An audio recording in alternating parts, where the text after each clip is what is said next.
చాలామంది కార్యకర్తలు పాదయాత్రలో నన్ను కలిసినప్పుడు అడిగారు, పని చేసే వాళ్ళకి పని చేయని వాళ్ళకి తేడా ఏంటి సార్ అన్నారు.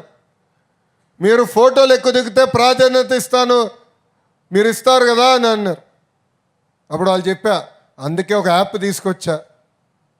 ఎవరు పని చేశారు ఎవరు పని చేయలేదో బటన్ నొక్కితే తెలుసుకునే విధానం తీసుకొచ్చా. ఓటీపీ ఏంటి తలుపుతుంది చెల్లం వెనకాల. కరెక్టే సార్, ఇవన్నీ ఎందుకు పెట్టినారు? ఎవరు పని చేశారు ఎవరు పని చేయలేదో ఈరోజు మేము తెలుసుకోగలుగుతున్నాం. ఉత్తమ కార్యకర్తలుగా గుర్తించాం. కొంతమందికి 3 అవార్డులు వచ్చిన వారు ఉన్నారు. వాళ్ళందరినీ గుర్తించి నామినేటెడ్ పదవుల్లో కానీ పార్టీ పదవుల్లో కానీ రాబోయే రోజుల్లో పార్టీలో పైకి తీసుకెళ్లే బాధ్యత మీ లోకేష్ తీసుకుంటాడని ఈ సభాముఖం నేను హామీ ఇస్తున్నా.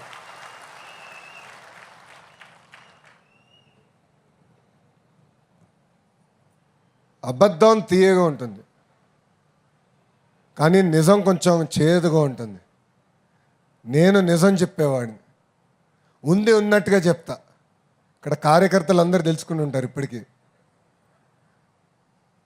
మనసులో నేనేం దాచుకోను, ఎందుకంటే మనందరం ఒక పెద్ద కుటుంబం, కలిసికట్టుగా నడవాల్సిన కుటుంబం. సో నా మనసులో ఏమున్నా పలికేది ప్రేమగా పలుకుతా, కోపం వస్తే అంతే ఘాటుగా చెప్తాను. మన మంచి కోసం, పార్టీ భవిత కోసం. ఈ భూమిపైన మనందరం శాశ్వతం కాదు, మీ లోకేష్ కూడా శాశ్వతం కాదు. కానీ విశ్వవిఖ్యాత నరసార్వభౌమ స్వర్గీయ నందమూరి తారక రామారావు గారు స్థాపించిన తెలుగుదేశం పార్టీ శాశ్వతం. నిన్న మొన్న కొంతమందితో మాట్లాడుతున్నా, వాళ్ళందరూ చెప్పా, అన్నగారు ఏ ముహూర్తంలో పార్టీ స్థాపించారో తెలియదు, కానీ చాలామంది అన్నారు తెలుగుదేశం పార్టీని భూస్థాపితం చేస్తామన్నారు, తెలుగుదేశం పార్టీ ఉండదన్నారు.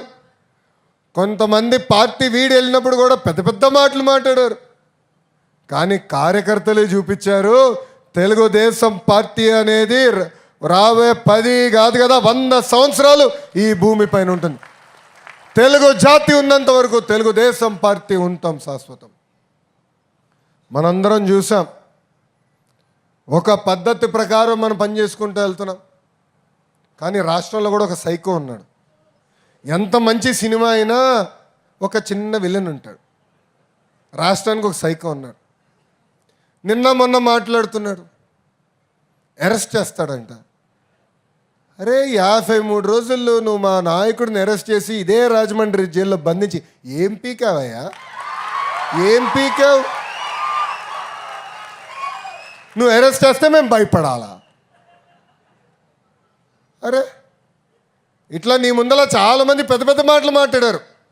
వాళ్ళందరి పరిస్థితి ఏమైందని ఒక్కసారి ఆ సైకోని ఆలోచించమని నేను అంటున్నా. అంతేగాని ఈ మధ్యన చూస్తున్నా రప్పరప్ప అంటే ఏంటి రప్పరప్ప? 2 రప్పరప్ప మేము మిగుతాం. ఎర్ర బుక్లో 3 పేజీలనే, ఇంకొన్నాయి చాలా పేజీలు. ఎవరికి ఎప్పుడు ముహూర్తం పెట్టాలో నాకు తెలుసురా భయ్. ఎందుకో ఆవేశం, ఎగిరెగిరి వస్తున్నారు. ఏం కంగారు లేదు.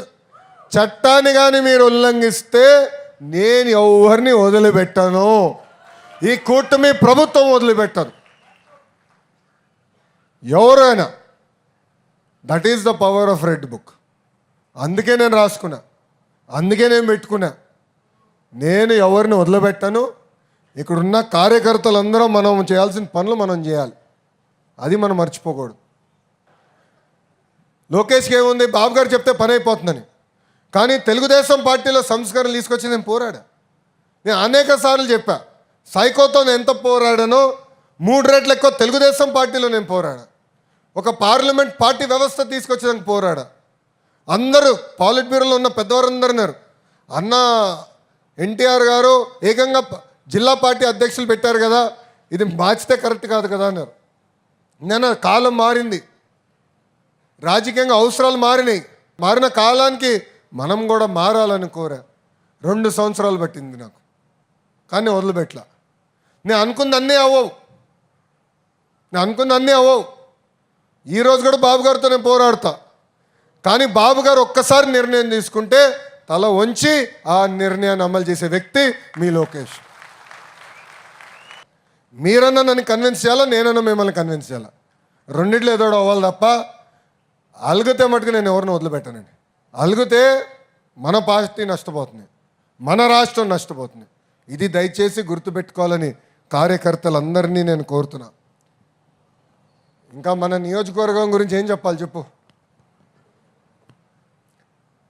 కంచుకోట అంటే 2 నియోజకవర్గాలు గుర్తొస్తాయమ్మా. అంత సీన్ లేదు, ఆగరా భయ్. కంచుకోట అంటే 2 నియోజకవర్గాలు.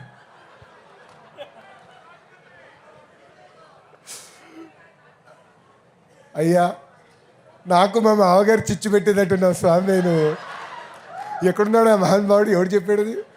అందరు చూపిస్తున్నారు. ఇప్పుడు పార్టీ ఆవిర్భావం తర్వాత 2 నియోజకవర్గాలు మనం ఎప్పుడు ఓడిపోయింది. ఒకటి కుప్పం, రెండోది హిందూపూర్. ఎప్పుడు ఓడిపోలా. ఏంటి చప్పట్లు కూడా ఎత్తున్నారు? ఆ చరిత్ర మనం తిరిగి రాయాలి స్వామి. మళ్ళీ కంచుకోట అంటే మంగళగిరి, రాజమండ్రి లాగా తెలిసే విధంగా చరిత్ర తిరిగి రాయాలి. చరిత్ర రాయాలన్నా, తిరిగి రాయాలన్నా ఒక తెలుగుదేశం పార్టీతోనే సాధ్యం. మనం చూసాం 2019లో మీరు మమ్మల్ని ఆశీర్వదించారు, దీవించారు, భవానీ చెల్లమ్మని గెలిపించారు. అందుకే ఎక్కడికి వెళ్ళినా జై భవానీ అంటాను నేను. వాసు జాత కూడా చెప్పించాలి. కష్టకాలంలో నిలబడింది చెల్లి. శాసనసభ సాక్షిగా మా తల్లిని ఎట్లయితే అవమానించారో భవానీ గారిని కూడా అవమానించారు. మద్యం పైన మాట్లాడితే ట్రోల్ చేశారు, మనందరం చూసాం. ఒక చీమను కూడా ఏమనలేదు చెల్లి. అలాంటి చెల్లమ్మ పైన కూడా వాళ్ళు ఎలా దాడి చేశారో మనందరం చూసాం. ఇప్పుడే వాసు అన్నాడు ఎమ్మెల్సీ ఎన్నికలు వస్తున్నాయి. అప్పటికి నాకు అర్థమైంది మనం గెలుస్తామని. ఎంత ఇబ్బంది పెట్టారో మనందరం చూసాం. వాసు పైన కేసులు పెట్టారు, జైలుకి తీసుకెళ్లారు. ఇక్కడ అప్పారావు గారి పైన కేసులు పెట్టారు, వాసు గారి తల్లి పైన కేసులు పెట్టారు. చివరికి వాసు చెప్పినట్లు వాళ్ళ కొడుకు ఇంట్లో ఉంటే పోలీసుల్ని పంపించి అన్ని రకాలుగా ఇబ్బంది పెట్టాలని ప్రయత్నించారు. కానీ జై తెలుగుదేశం అన్న నినాదానికి కట్టుబడి ఉంది ఆదిరెడ్డి కుటుంబం అని సభాముఖం తెలియజేస్తుంది. 5 సంవత్సరాలు మమ్మల్ని ఎక్కడ ఇబ్బంది పెట్టలా. ఒకటే చెప్పాడు, అన్న 2024లో మళ్ళీ మాకు అవకాశం ఇస్తావు కదా అని. నేను అప్పుడు ఒకటే మాట అనేవాడిని, జై భవానీ అనేవాడిని.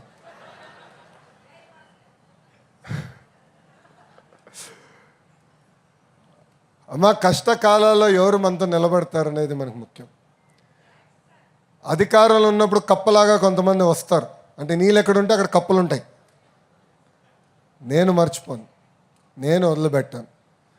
ఇప్పుడు అధికారంలోకి వచ్చిన తర్వాత మేము పార్టీలోకి వస్తామంటే అవసరం లేదబ్బా. మా తలుపులు ఒకవైపే తిరుగుతాయి, బయటికే. లోపలికి ఎవడు వచ్చేదాకలా నాయకులను తయారు చేసే శక్తి తెలుగుదేశం పార్టీకి ఉంది. అందుకే పార్టీలో కొన్ని సంస్కరణలు తీసుకొస్తున్నాయి. ఇంకా అనుబంధ విభాగాల అధ్యక్షులు కానీ అధ్యక్షురాలు కానీ కంపల్సరీ ఒక పార్లమెంట్ పార్టీ అధ్యక్షుడిగా కానీ లేదంటే స్టేట్ కమిటీ ప్రధాన కార్యదర్శి ఉపాధ్యక్షుడిగానే పనిచేసి ఉండాలని, పార్టీ మూలాల్ని బలోపేతం చేయాలని నా లక్ష్యం. ఇప్పుడే సుజయ్ గారు చెప్పినట్లు వారానికి ఒక రోజు నేను పార్టీ హౌస్కి వెళ్తున్నా. నేను ఒకరోజు గౌరవ ముఖ్యమంత్రి చంద్రబాబు నాయుడు గారు ఒకరోజు వెళ్తున్నాం. ఎందుకంటే మీకు అందుబాటులో ఉండేదానికి, మీ సమస్యలు తెలిసేదానికి, పార్టీని ఇంకా పటిష్టంగా గ్రామ స్థాయి నుంచి కాదు కదా బూత్ స్థాయి నుంచి ఎట్లా బలోపేతం చేయాలనేది అది మా లక్ష్యం, మా ఆలోచన. అందుకే ఒక కొత్త కార్యక్రమం ఇచ్చాం.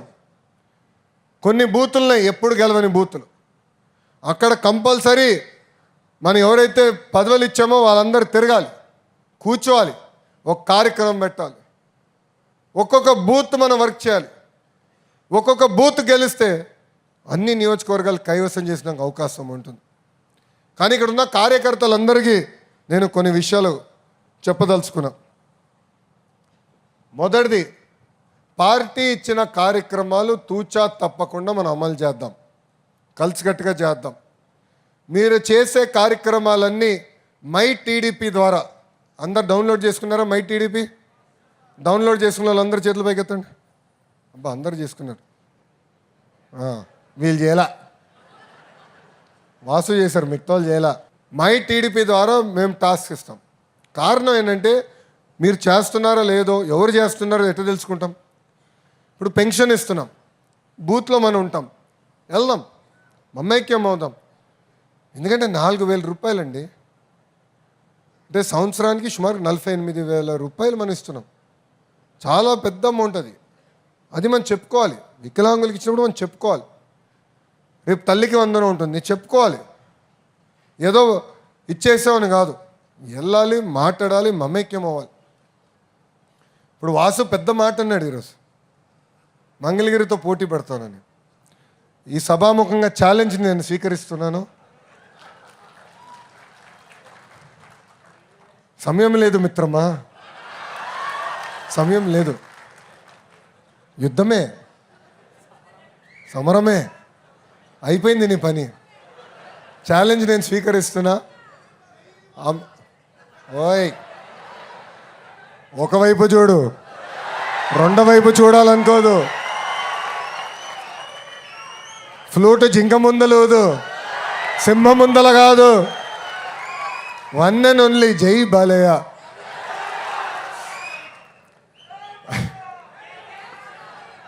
ఆయన అంత పవిత్రమైన వ్యక్తిని నేను ఏనాడు చూడలే. కోపం ఎంత స్పీడ్గా వస్తుందో ప్రేమ కూడా అంతే స్పీడ్గా వస్తుంది. నాకు బ్రహ్మనికి పెళ్ళి 19 సంవత్సరాలు అయింది. బ్రహ్మని గ్రాడ్యుయేషన్ అనుకుంటా, నా గ్రాడ్యుయేషన్ యూఎస్ ఉన్నప్పుడు ఆయన వచ్చారు. సో జనరల్గా పెద్దవారు అమ్మ నాన్న వచ్చారు, అత్తగారు మామగారు వస్తే హోటల్లో పెడతాం. మన ఉండేది ఇంత బుల్లి అపార్ట్మెంట్, వాళ్ళే ఎందుకు పెడతాం. సో బాబుగారు అమ్మ నాన్నగారు వచ్చారు, ప్రోగ్రామ్ అయిపోయింది, వెళ్ళిపోయారు. బాలయ్య బాబు గారు సీరియస్, సరే నా హోటల్లో నా వల్ల అవట్లేదురా అన్నాడు. కానీ ఇంట్లో ఉండేదే 1 బెడ్రూమ్ అపార్ట్మెంటు, దాంట్లో మీరు ఎక్కడ పడతారు, నేను ఎక్కడ పడతాను. ఏం పర్లేదు అల్లుడు గారు, నేను వస్తున్నా అని చెప్పి నీగా పెట్టేడు సర్దుకుని వచ్చేసాడు ఆయన. ఎంత సింపుల్, అసలు ఆశ్చర్యేస్తుంది ఒక వ్యక్తి అంత సింపుల్గా ఉండగలుగుతామని. నేను కూడా అంత సింపుల్గా ఉండలేను స్వామి, ఆయన అంత సింపుల్. సో ప్రేమ అంతే స్పీడ్గా వస్తుంది, కోపం కూడా అంతే స్పీడ్గా వస్తుంది మా ముద్దల మావయ్య దగ్గర. సో ఇప్పుడు వాసు అన్నాడు మంగళగిరిలో పోటీ పెడతామని. 2019లో మీ అందరూ తెలుసు 5,300 ఓట్లతోనే ఓడిపోయా. ఒకరోజు బాధ ఆవేదన ఉంటుంది, ఎవరికైనా ఉంటుంది కదా ఓటమైన తర్వాత. కానీ రెండో రోజు నుంచి ఆ బాధ ఆవేదన నాలో కసి పెంచింది, కమిట్మెంట్ పెంచింది. అందుకే మీరు చూస్తే మంగళగిరి ఎవరైనా కలవాలంటే ఎమ్మెల్యేలందరూ ఆగాల్సిందిరా భయ్. మంగళగిరి ప్రజల్ని ఫస్ట్ కలుస్తా, మంగళగిరి నాయకులు కలుస్తా, తర్వాత ఎవరిని కలుస్తా. కానీ దానికన్నా ముఖ్యమైనది ఏంటంటే ప్రేమ, పలకరింపు. సో మీ బూత్లో ఉన్న ప్రజల్ని, యూనిట్లో ఉన్న ప్రజల్ని, క్లస్టర్లో ఉన్న ప్రజల్ని, మండల్లో ఉన్న ప్రజల్ని ప్రేమగా పిలవండి. అందరి సమస్యలు మనం పరిష్కరించలేం, దేవుడు కూడా పరిష్కరించలేడు. కానీ చెప్పే విధానం ఉంటుంది, చెప్పే స్టైల్ ఉంటుంది, ప్రేమతో గెలుచుకోవాలి. నేను మిమ్మల్ని అందరూ కోరేది ఒకటే, 151 11 అయిందంటే దానికి ప్రధానమైన కారణం అహంకారం. అహంకారం వదిలిపెట్టుకోవాలి. ఎందుకంటే అధికారం ఎలాంటిదంటే క్యాన్సర్ లాంటిది, అన్ని వ్యసనాలు వస్తాయి. అహంకారం వచ్చేస్తుంది, నరనరాలు వచ్చేస్తుంది, అది పోగొట్టుకోవాలి. ఎంత ఎదిగే కొద్దీ తగ్గి ఉండాలి, అది మనందరం నేర్చుకోవాలి. అండ్ చివరిగా మనందరూ గుర్తుపెట్టుకోవాల్సిన విషయం అది, అధికారంలో ఎన్ని దశాబ్దాలు ఉన్నా మనం చివరికి వెళ్ళేది మన దేవాలయం, అది మన పార్టీ ఆఫీస్, మన పార్టీ. అది మనందరం గుర్తుపెట్టుకోవాల్సిన అవసరం ఉంది. అందుకే ఎంత పని ఒత్తిడున్నా, ఎన్ని యాక్టివిటీలున్నా నేను కంపల్సరీగా కార్యకర్తలు కలవాలి. ఏ నియోజకవర్గంకి వెళ్ళినా కార్యకర్తలతో ఇట్లా మాట్లాడాలి. అందరితో ఫోటో దిగుతాను, ఎవరు కంగారు పడద్దు, తోపులాట చేసుకోవద్దు, అరవద్దు.